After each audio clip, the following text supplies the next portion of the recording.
Hey, welcome back. So this video will be another kind of fun one. I'm just going to show how to use special methods along with inheritance. So what we're going to do is create something I'm calling a grumpy dict with a T, grumpy dict, where we're inheriting from the dictionary class, or type technically. And what we're going to do is basically keep the same functionality, but then add in some grumpiness. So for example, I make a new grumpy dict, and if I just print D, which is the dictionary, it tells me none of your business, and then it gives me the data. Nothing crazy. And then let's say that I want to change something or add something, or in this case, I'm changing city to be SF. And if I just do that, I mean, it's just in a normal dictionary, nothing should happen. But let me print D after so you can see what happens. When I run it, it says, why do you always have to change things? Ugh, fine, setting city to SF. And then we can see it actually did set city to SF. So we're not just printing things out, we're printing things out and being kind of jokey, but then continuing on with the regular behavior. Because afterwards, when I run print, once again, it tells me none of your business, but then we see city has been changed to SF. Or here's another bit of functionality. If I call D, which is the name of the grumpy dictionary, and I try and look for something that's not in there, instead of getting an error, I wrote something that says, the thing you want isn't in here. So, sort of grumpy dictionary. Let's see how we actually implement it. So I'm going to make a file called grumpy.py, and we're going to define our class. I'll just call it grumpy dict, and then it inherits from dict. And the simplest place to start would just be by setting up our representation method, REPR, self. We've already seen this, but there's going to be a bit of a twist here. If I just try and do, print a grumpy string like none of your business, like this, we can just leave it at that. And actually, we do want to return instead of print, because we're going to then print down here, let's make a new grumpy dict. So let's just call it data equals grumpy dict.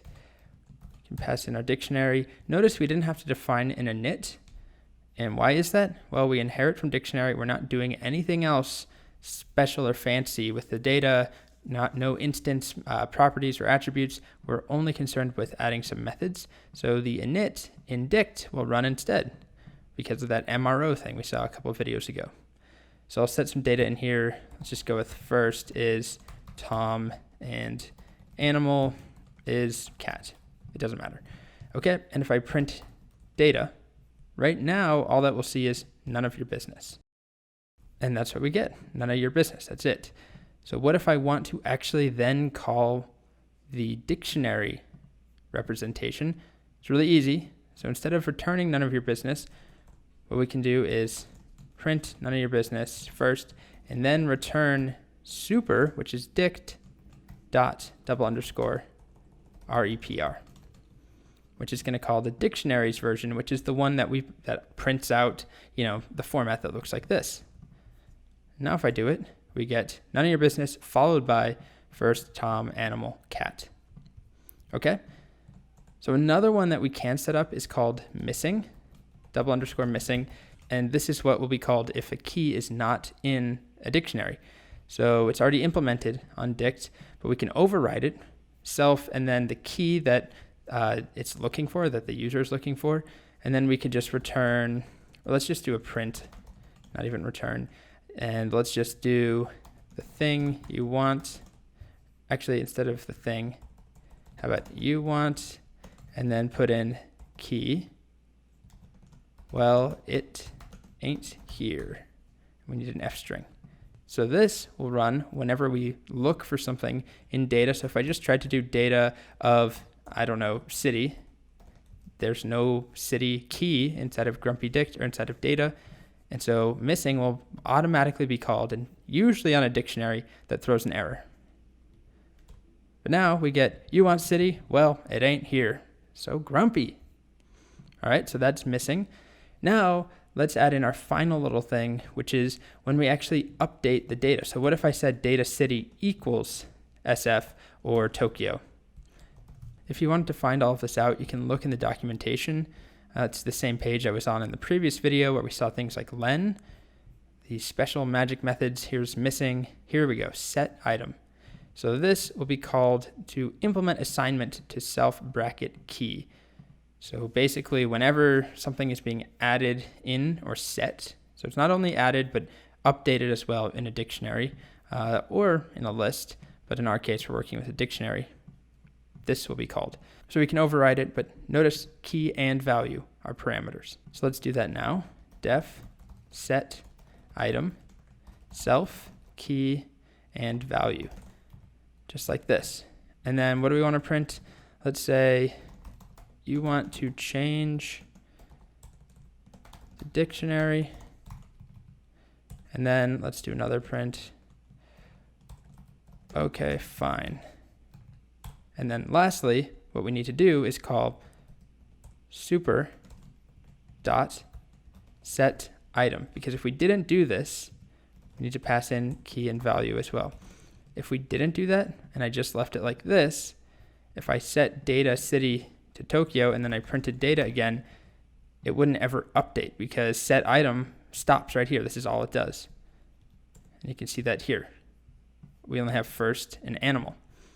But if I call super.setItem, it will print my grumpiness first and then still go ahead and call setItem in the dictionary. And so now we get city is Tokyo.